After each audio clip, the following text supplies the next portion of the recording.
Assalamualaikum warahmatullahi wabarakatuh. Perkenalkan, saya Rena Andini dengan NIM 19650010 dari kelas A. Di sini saya akan menjelaskan tentang rekayasa perangkat lunak atau software engineering.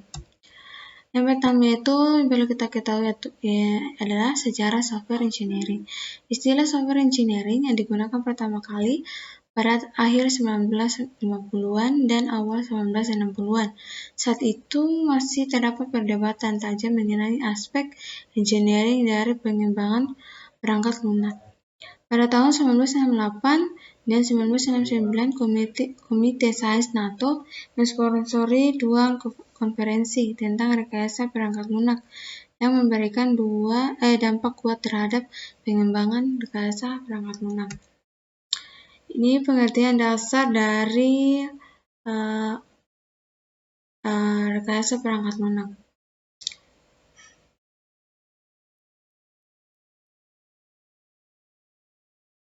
Pengertian dasarnya itu, pengertian RPL sendiri adalah suatu disiplin ilmu yang membahas semua aspek produksi perangkat lunak, mulai dari tahap awal, yaitu analisis kebutuhan pengguna, menentukan spesifikasi dari kebutuhan pengguna, desain, pengkodean, pengujian, sampai pemeliharaan sistem setelah digunakan.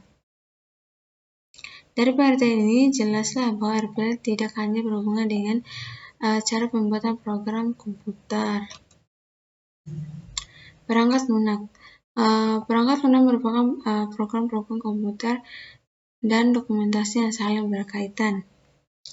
Rekayasa perangkat lunak berasal dari dua kata, yaitu software atau perangkat lunak dan engineering atau rekayasa. Perangkat lunak adalah source code pada suatu program atau sistem.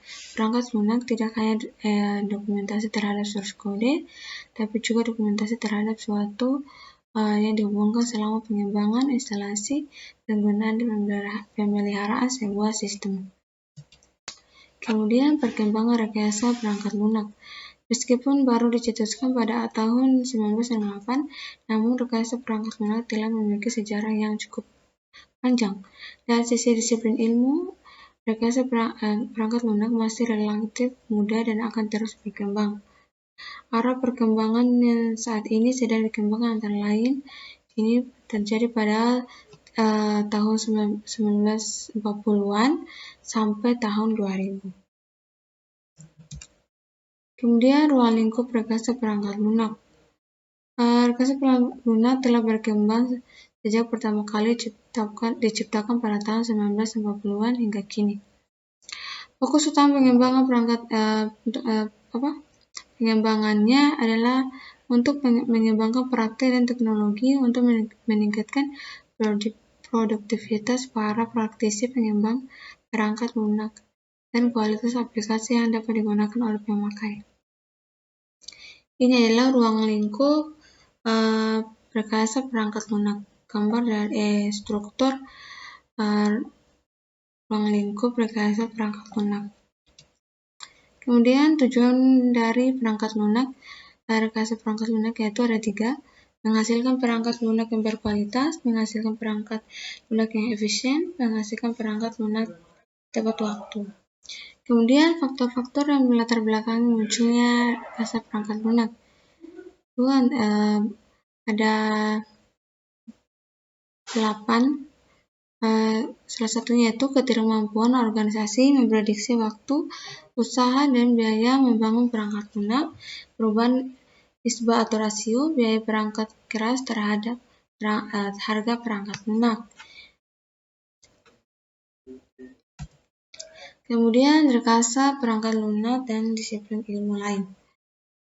Cakupan ruang lingkup yang luas membuat rekayasa perangkat lunak sangat terkait dengan disiplin dengan di bidang ilmu lain, tidak saja bidang dalam disiplin ilmu komputer, namun dengan beberapa disiplin ilmu lain di luar ilmu komputer. Hubungan keterkaitan dengan ilmu lain dapat dilihat pada gambar. Ini struktur dari keterkaitan rekayasa perangkat lunak terhadap bidang ilmu lain.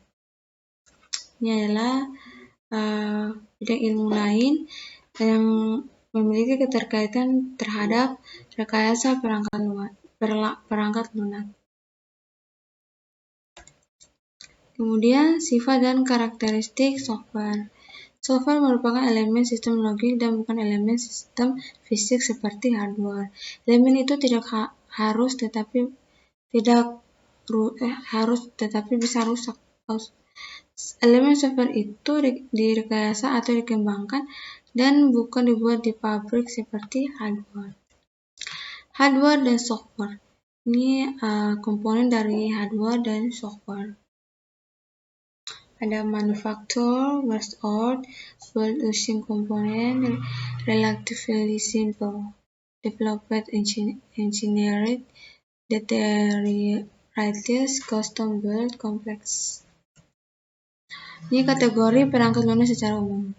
Kategori perangkat secara umum dapat dikelompokkan menjadi berikut: perangkat lunak sistem, perangkat lunak real time, perangkat lunak bisnis, perangkat lunak teknik dan ilmu pengetahuan, embedded software, perangkat lunak personal, perangkat lunak kecerdasan buatan.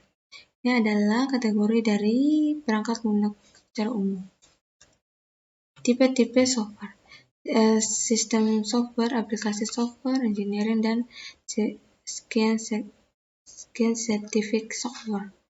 Sekumpulan program ditulis untuk melayani. Kalau sistem software, sekumpulan program yang ditulis untuk melayani atau menunjang program lainnya seperti compiler, editor, utility. Kalau aplikasi software, program stand-alone digunakan untuk menyelesaikan kebutuhan bisnis tertentu seperti aplikasi untuk memfasilitasi kegiatan bisnis. Kalau engineering and scientific software, yang dicirikan dengan algoritma numerik, aplikasi berkisar dari astronomi sampai vulkanologi. Banyak digunakan dalam bidang engineering dan science. Tipe-tipe software. Ada embedded software, product line software, web application, dan artificial intelligence software. Ada software, kalau embedded software itu software yang disimpan dalam memori tetap. Kalau product line software yang dirancang menyediakan kemampuan khusus yang digunakan oleh banyak user yang berbeda. Web application, software yang berpusat pada jaringan. Artificial intelligence software yang banyak menggunakan algoritma non-numerik dalam memecahkan masalah kompleks dan tidak dapat dianalisis dengan komputasi biasa. Itulah penjelasan dari saya. Apabila ada kesalahan kata, mohon dimaafkan. Saya akhiri, wabillahi taufiq wa hidayah. Wassalamualaikum warahmatullahi wabarakatuh.